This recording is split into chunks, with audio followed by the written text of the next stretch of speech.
kita sekarang terus memantau di daerah secara nasional, ya.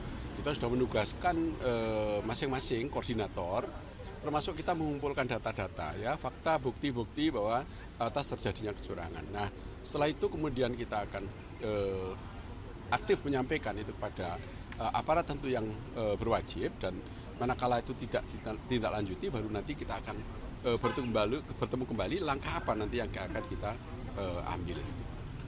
Prinsip terbesar aja kita akan menjaga kedaulatan rakyat dalam demokrasi itu betul-betul dijalankan secara murni dan konsekuen. Prinsipnya adalah jangan sampai terjadi kecurangan, karena kecurangan itu sudah pasti nanti akan menodai demokrasi kita yang sudah kita bangun sejak Indonesia ini merdeka. Kita sudah bertekad bahwa Indonesia itu memang tidak ada pilihan lain kecuali menjadi negara demokrasi, karena kemerdekaan rakyat Indonesia diperjuangkan oleh rakyat, maka kedaulatan ini diserahkan pada rakyat.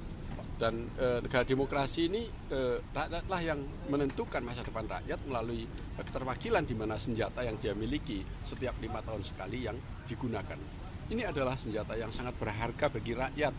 Setiap 5 tahun sekali itulah rakyat bisa menggunakan senjata untuk menjadi benteng pilihannya untuk masa depan mereka. Secara konkret indikasi kecurangan yang ditemukan sebenarnya apa sih Pak? Dibahas di dalam. Ya, banyak hal, misalnya seperti kejadian di Hong Kong, ya.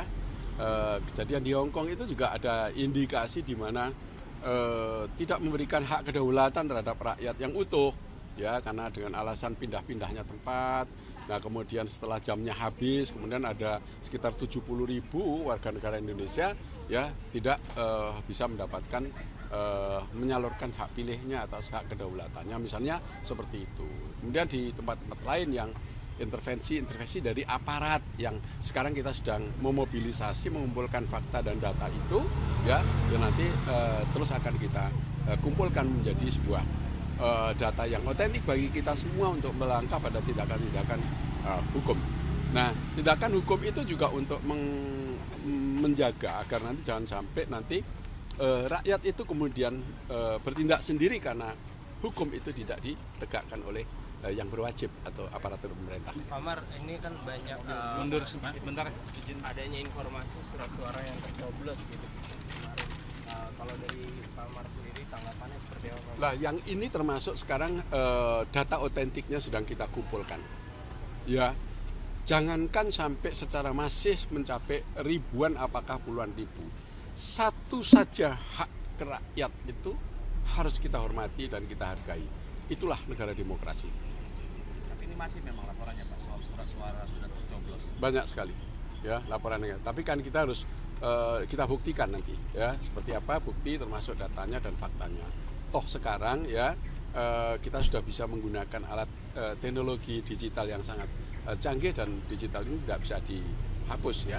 Itu masih bisa kita gunakan. Selanjutnya agendanya kemana Pak Mar? Ya, ya, saya memantau di 9 dulu, nanti setelah itu saya akan pindah ke Diponegoro untuk memantau secara nasional Partai P3, nanti sambil menunggu laporan dari Pusat Tabulasi Nasional yang masuk dari semua daerah seluruh Indonesia. Berarti quick count tetap dipantau nih ya Pak ya?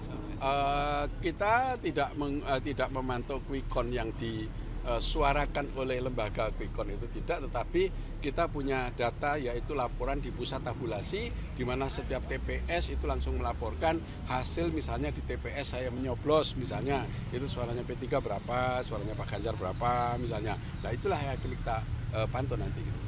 Pak Mar, Ya. apakah tadi Bu Mega nanti ada rencana ke posko juga? Ya, nanti akan gabung ke sana, insya Allah. Akan Ya. memberikan keterangan bersama? Ya, insya Allah. Ya.